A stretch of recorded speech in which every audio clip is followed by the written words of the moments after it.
Saya Rati Pertiwi dari kelas A2 pagi. Di sini saya akan membuat video record presentasi untuk memenuhi mata kuliah Manajemen Pemasaran 2. Dosen pengampu Pak Adi Mursalin SEMM. Saya akan membacakan materi pertemuan ke-12, yaitu tentang perilaku konsumen dan strategi promosi. Strategi promosi. Yang pertama, lingkungan promosi, kekacauan tingkat persaingan. Yang kedua, perilaku promosi, kontak informasi, komunikasi dari mulut ke mulut. Yang ketiga, afeksi dan kognisi promosi, sikap terhadap iklan, proses mempengaruhi. Adapun tujuan promosi adalah untuk mengkomunikasikan informasi tentang produk mereka dan mempengaruhi konsumen untuk membeli produknya. Ada 4 jenis promosi yang utama, yaitu iklan, promosi penjualan, penjualan personal, dan publisitas.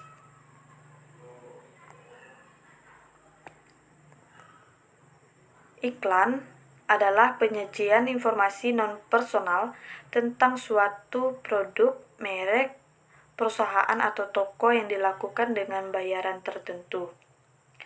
Iklan ini juga bertujuan untuk mempengaruhi afeksi dan kognisi konsumen, evaluasi perasaan, pengetahuan, makna, kepercayaan, sikap, dan citra yang berkaitan dengan produk atau merek. Promosi penjualan adalah rangsangan langsung yang ditujukan kepada konsumen untuk melakukan pembelian. Jenis promosi di dalamnya meliputi kupon, rabat, penjualan, multikardus, kontes, atau undian. Penjualan personal yang melibatkan interaksi personal langsung antara seorang pembeli potensial dengan seorang salesman. Adapun alasan metode ini paling hebat adalah yang pertama, dapat meningkatkan keterlibatan konsumen dengan produk. Yang kedua, situasi komunikasi saling silang atau interaktif yang memungkinkan salesman dapat mengadaptasi apa yang disajikannya sesuai dengan kebutuhan informasi setiap pembeli potensial.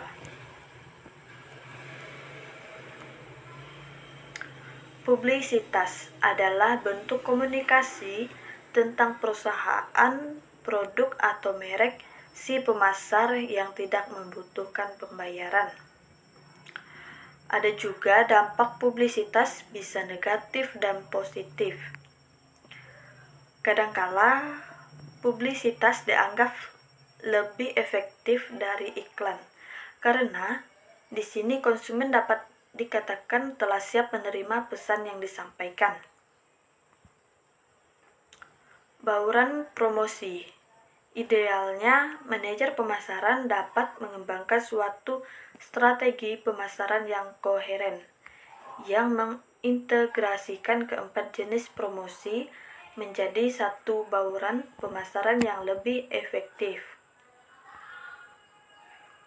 Sebuah perspektif komunikasi. Proses komunikasi dimulai ketika sumber dari komunikasi promosi menentukan informasi apa yang harus dikomunikasikan dan kemudian mengencoding pesan tersebut ke dalam bentuk simbol yang paling tepat.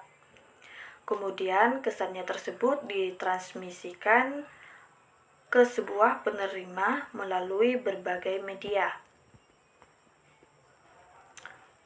Tujuan dari komunikasi promosi ini terdapat 5. Yang pertama, konsumen harus memiliki kebutuhan yang disadari akan suatu kategori produk atau bentuk produknya. Yang kedua, konsumen harus sadar akan merek. Yang ketiga, konsumen harus memiliki sikap merek yang positif. Yang keempat, konsumen harus memiliki keinginan untuk membeli merek tertentu. Yang kelima, konsumen harus melakukan berbagai macam perilaku untuk membeli merek tertentu. Keinginan membeli merek memfasilitasi perilaku lainnya dengan cara membeli merek tertentu pada toko dengan merek tersebut. Model umum proses komunikasi untuk promosi dapat dilihat pada gambar yang di samping.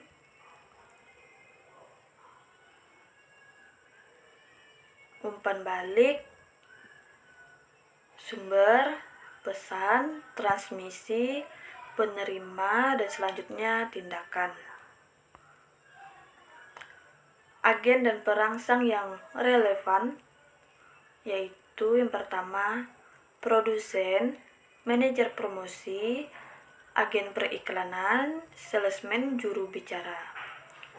Selanjutnya periklanan, promosi penjualan, penjualan personal, dan publisitas. Selanjutnya media seperti TV, majalah, penawaran via pos dalam toko, di rumah seperti telepon, artikel, surat kabar, dan tersampaikan kepada konsumen-konsumennya. Tindakan atau keputusan kunci. Yang pertama, mengelola strategi promosi, yaitu dengan menganalisis hubungan konsumen dan produsen, dan menentukan tujuan dan anggaran promosi, mendesain dan menerapkan strategi promosi, selanjutnya melakukan evaluasi strategi promosi.